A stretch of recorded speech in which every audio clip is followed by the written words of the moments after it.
വർഗീയ വിദ്വേഷ പരത്തി എന്ന വിഷയത്തിൽ ഗുരുവായൂർ മണ്ഡലം NDA സ്ഥാനാർത്ഥി ബി ഗോപാലകൃഷ്ണൻ മതവിദ്വേഷം ജനിപ്പിക്കും വിധമുള്ള ഫ്ലെക്സുകൾ മണ്ഡലത്തിൽ സ്ഥാപിച്ചു. നേരത്തെ തന്നെ ബി ഗോപാലകൃഷ്ണൻ്റെ പേരിൽ ഇത്തരം ഗുരുതരമായ ആരോപണം ഉയർന്നിരുന്നു. അത് ഗൗരവതരമാണ് എന്ന് കേരള ഹൈക്കോടതി തന്നെ പരാമർശിക്കുന്ന ഒരു സാഹചര്യമുണ്ടായിരുന്നു. അപ്പോഴാണ് വർഗീയ വിദ്വേഷം പ്രചരിപ്പിക്കും വിധത്തിൽ ബി ഗോപാലകൃഷ്ണൻ്റെ പ്രചാരണം എന്നുള്ള വിവരങ്ങൾ വരുന്നത്. സാരംഗ് വിവരങ്ങളുമായി ചേരുകയാണ്. സാരംഗ്, എന്താണ് വിശദാംശങ്ങൾ? വീണ്ടും ബി ഗോപാലകൃഷ്ണൻ്റെ പ്രചാരണം ആ രൂപത്തിൽ നീങ്ങുന്നു. ഹൈക്കോടതി ഇടപെട്ടിട്ടും അതിൻ്റെ അപാകതകൾ ചൂണ്ടിക്കാട്ടിയിട്ടും മാറ്റമൊന്നുമില്ല എന്നാണോ? ശരത്ത്, തീർച്ചയായും അങ്ങനെ തന്നെയാണ്. ഗുരുവായൂർ മണ്ഡലത്തിൽ വീണ്ടും ഇത്തരത്തിൽ NDA സ്ഥാനാർത്ഥിയായിട്ടുള്ള ബി ഗോപാലകൃഷ്ണൻ ഇത്തരത്തിൽ വീണ്ടും വർഗീയ പരാമർശങ്ങൾ തുടരുക തന്നെയാണ്. നിലവിലിപ്പോൾ വർഗീയ വിദ്വേഷം പരത്തുന്ന ഫ്ലക്സ് ബോർഡുകളാണ് ഈ ചാവക്കാട് ഭാഗത്ത് അദ്ദേഹം സ്ഥാപിച്ചിട്ടുള്ളത്. അതായത് മുസ്ലിം നാമധാരികളായിട്ടുള്ള ഗുരുവായൂർ മണ്ഡലത്തിലെ MLA-മാരുടെ ഒരു പേരുകൾ അടങ്ങുന്ന പട്ടികയാണ് അദ്ദേഹം ഈ ഫ്ലക്സ് ബോർഡായി സ്ഥാപിച്ചിട്ടുള്ളത്. ചാവക്കാട് നഗര മധ്യത്തിലാണ് ഇത് പ്രസിദ്ധീകരിച്ചിട്ടുള്ളത്. അതായത് 1977 മുതൽ 2021 വരെയുള്ള മുസ്ലിം MLA-മാരുടെ പേരുകൾ സൂചിപ്പിച്ചുകൊണ്ട് ആ കാലഘട്ടങ്ങളിൽ ഒരു ഹിന്ദു MLA പോലും ഉണ്ടായിട്ടില്ല എന്നാണ് അദ്ദേഹം പറയുന്നത്. അതോടൊപ്പം തന്നെ ഇനി 2026 നടക്കുന്ന നിയമസഭാ തെരഞ്ഞെടുപ്പിൽ ഒരു ഹിന്ദു MLA വേണോ അതോ മുസ്ലിം MLA വേണോ എന്ന് കൂടിയാണ് അദ്ദേഹം ഈ ഫ്ലക്സ് ബോർഡിൽ ചോദിക്കുന്നത്, അല്ലെങ്കിൽ പ്രചരണത്തിന്റെ ഭാഗമായി അങ്ങനെ രീതിയിൽ പ്രസിദ്ധീകരിച്ചിട്ടുള്ളത്. എന്തായാലും കഴിഞ്ഞ കുറച്ച് ദിവസങ്ങൾക്ക് മുൻപാണ് ബി ഗോപാലകൃഷ്ണന്റെ പരാമർശങ്ങളൊക്കെ തന്നെയും വലിയ വിവാദങ്ങളായത്. അത് ഹൈക്കോടതിയിലേക്ക് എത്തുന്നു. തുടർന്ന് ഈ ജില്ലാ കളക്ടറുടെ നിർദ്ദേശത്തെ തുടർന്ന് ഗുരുവായൂർ പോലീസ് കേസെടുക്കുന്നു. തെരഞ്ഞെടുപ്പ് കമ്മീഷൻ അടിയന്തരമായി ആ വിഷയത്തിൽ ഇടപെടുന്നു. കലാപാഹ്വാനം, അതുപോലെ തന്നെ ജനപ്രാതിനിധ്യ നിയമം തുടങ്ങി ഗുരുതര വകുപ്പുകൾ ചുമത്തിക്കൊണ്ടാണ് ബി ഗോപാലകൃഷ്ണനെതിരെ കേസ് ഉൾപ്പെടെ എടുത്തിട്ടുണ്ട്. എന്നിട്ട് പോലും ഈ നിലപാടിൽ നിന്ന് മാറ്റമില്ലാതെ ഗുരുവായൂർ മണ്ഡലത്തിൽ വീണ്ടും ഇത്തരത്തിൽ വർഗീയ പരാമർശങ്ങൾ നടത്തിക്കൊണ്ടിരിക്കുകയാണ്.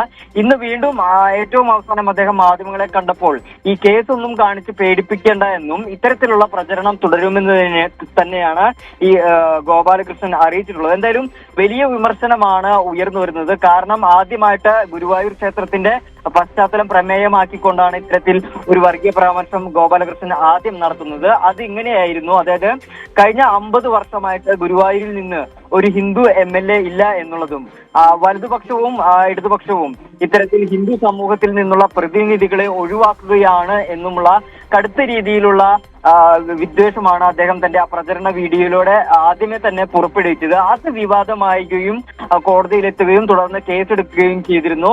പിന്നീട് വീണ്ടുമാണ് ഈ സാഹചര്യത്തിൽ ഈ വിദ്വേഷ പരാമർശം തുടർന്നുകൊണ്ട് ഇത്തരത്തിൽ നഗരമധ്യത്തിൽ പോസ്റ്ററുകൾ സ്ഥാപിച്ചിട്ടുള്ളത്. ശരത്ത്, ഇത് വളരെ ഗുരുതരമായൊരു സാഹചര്യമല്ലേ സാരംഗ്? കാരണം ഹൈക്കോടതി തന്നെ ഇടപെട്ട വിഷയമാണ്. നോട്ടീസ് നൽകിയിട്ടുണ്ട് എന്ന് തെരഞ്ഞെടുപ്പ് കമ്മീഷൻ. ഹൈക്കോടതി ചോദിച്ചല്ലോ തെരഞ്ഞെടുപ്പ് കമ്മീഷനോട്. എന്നിട്ട് കമ്മീഷൻ എന്തു ചെയ്തു? എന്തിനു വേണ്ടിയാണ് പിന്നെ തെരഞ്ഞെടുപ്പ് പെരുമാറ്റച്ചട്ടം എന്നൊക്കെ ചോദിച്ചില്ലേ കേരള ഹൈക്കോടതി? ഗുരുതര സാഹചര്യം എന്നല്ലേ ഹൈക്കോടതി അന്ന് അതേക്കുറിച്ച് സൂചിപ്പിച്ചത്? ഇതൊന്നും വകവെക്കാതെ പകരം NDA സ്ഥാനാർത്ഥി ഗോപാലകൃഷ്ണൻ പറയുന്നത് എന്താണ്? കേസ് കാട്ടി ഭയപ്പെടുത്തണ്ട എന്നാണോ? അതായത് കോടതിയെയും വെല്ലുവിളിച്ചുകൊണ്ട്, നിയമവ്യവസ്ഥയും വെല്ലുവിളിച്ചുകൊണ്ട് തനിക്ക് തോന്നും വിധത്തിൽ വർഗീയ പ്രചാരണം, അപരമത വിദ്വേഷം കടുത്ത രീതിയിൽ പ്രചരിപ്പിക്കും എന്നാണോ ഈ സ്ഥാനാർത്ഥി ഇതിലൂടെ വെളിവാക്കുന്നത്? തീർച്ചയായും ശരത്ത്, അങ്ങനെ തന്നെയാണ്. ഈ സംഭവം കോടതിയിൽ എത്തിയതിനു ശേഷവും കോടതിയും വലിയ രീതിയിൽ രൂക്ഷമായിട്ട് വിമർശിച്ചിരുന്നു. അതായത് സമൂഹത്തിൽ വിഭാഗീയത തീർക്കാൻ അല്ലെങ്കിൽ കലാപം തീർക്കാൻ പോകുന്ന രീതിയിലുള്ള ഇത്തരത്തിലുള്ള പരാമർശത്തെ കോടതി അതേ ഗൗരവത്തിൽ തന്നെയാണ് കണ്ടത്.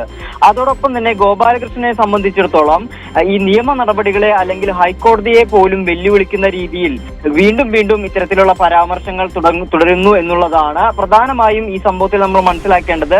അതീവ ഗുരുതര വകുപ്പുകൾ ചുമത്തിയാണ് അന്ന്, അതായത് ആദ്യ പ്രചരണ വീഡിയോ പുറത്തു വന്ന വിവാദമായതിനു ശേഷം ഗുരുവായൂർ പോലീസ് കേസ് എടുത്തിരുന്നു. അതിൽ കലാപാഹ്വാനവും അതുപോലെ തന്നെ ജനപ്രാതിനിധ്യ നിയമം വകുപ്പും പ്രകാരം ഗുരുതരമായിട്ടുള്ള കേസ് തന്നെയാണ് എടുത്തിരുന്നത്. എന്നിട്ട് പോലും ആ കേസിന് യാതൊരുവിധ മുഖവിലക്കെടുക്കാതെ വീണ്ടും ഈ പരാമർശം നടത്തുന്നു, അല്ലെങ്കിൽ വീണ്ടും ഇത്തരത്തിൽ ഫ്ലക്സ് ബോർഡുകൾ സ്ഥാപിക്കുന്നു എന്നുള്ളത് ഹൈക്കോടതിയെയും അല്ലെങ്കിൽ രാജ്യത്ത് നിലനിൽക്കുന്ന നിയമവ്യവസ്ഥകളെയും വെല്ലുവിളിക്കുന്നതിന് തുല്യമായിട്ടുള്ള ഒരു നടപടിയാണ്. എന്തായാലും ഇത് വീണ്ടും ചർച്ചയാകുകയും ഇനി വീണ്ടും ഇത്തരത്തിൽ ഈ നിലനിൽക്കുന്ന കേസിനെ വീണ്ടും ശക്തി കൂട്ടും എന്നുള്ളതാണ്. എന്തായാലും ഇതിനെതിരെ രൂക്ഷമായിട്ടുള്ള വിമർശനമാണ് സമൂഹത്തിന്റെ പല ഭാഗങ്ങളിൽ നിന്നും വരുന്നത്. ശരത്ത്, വളരെ വളരെ വളരെ പ്രധാനപ്പെട്ട വിവരങ്ങളാണ്. ഇത് ഏത് ഭാഗത്താണ്, ഈ ഗുരുവായൂർ നിയോജക മണ്ഡലത്തിന്റെ ഏത് ഭാഗത്താണ്? ഈ ചാവക്കാട് പോലുള്ള പ്രദേശത്താണോ ഈ വ്യാപകമായി ഫ്ലെക്സുകൾ, ഇത്തരം ഫ്ലെക്സുകൾ BJP വെച്ചിട്ടുള്ളത്, അല്ലെങ്കിൽ NDA വെച്ചിട്ടുള്ളത്, അല്ലെങ്കിൽ സ്ഥാനാർത്ഥി ഗോപാലകൃഷ്ണൻ വെച്ചിട്ടുള്ളത്? ശരത്ത്, ചാവക്കാട് നഗരമധ്യത്തിൽ, അതായത് പള്ളിക്കടുത്താണ് ഇത്തരത്തിൽ ഫ്ലക്സ് ബോർഡുകൾ സ്ഥാപിച്ചിട്ടുള്ളത്. ഈ കടകളും അതുപോലെ തന്നെ സ്ഥാപനങ്ങളുടെ ഒക്കെ മുകളിൽ സാധാരണ കണ്ടുവരുന്ന രീതിയിൽ ഇലക്ഷൻ പ്രചരണത്തിന്റെ ഭാഗമായിട്ട് ചെയ്യുന്ന രീതിയിലുള്ള പോസ്റ്ററുകളാണ്. പക്ഷെ ആ പോസ്റ്ററുകളിലുള്ളത് വളരെ വളരെ വിദ്വേഷ പരാമർശങ്ങൾ മാത്രമാണ്. ശരി, മനസ്സിലായി സാരംഗ്. വളരെ പ്രധാനപ്പെട്ട വിവരമാണ്, വളരെ ഗൗരവത്തോടെ സമൂഹം കാണേണ്ടതാണ്. അത് ഗുരുവായൂർ മാത്രമല്ല, കേരളമാകെ ഈ തെരഞ്ഞെടുപ്പ് കാലത്ത് ഇത്തരം വർഗീയവാദികളെ ഒറ്റപ്പെടുത്തുകയും മതനിരപേക്ഷ കേരളത്തെ ആ നിലയിൽ സംരക്ഷിക്കുകയും ചെയ്യേണ്ട ഒരു അനിവാര്യമായ ഒരു തെരഞ്ഞെടുപ്പ് കാലത്തിലൂടെ കടന്നു പോവുകയാണ്.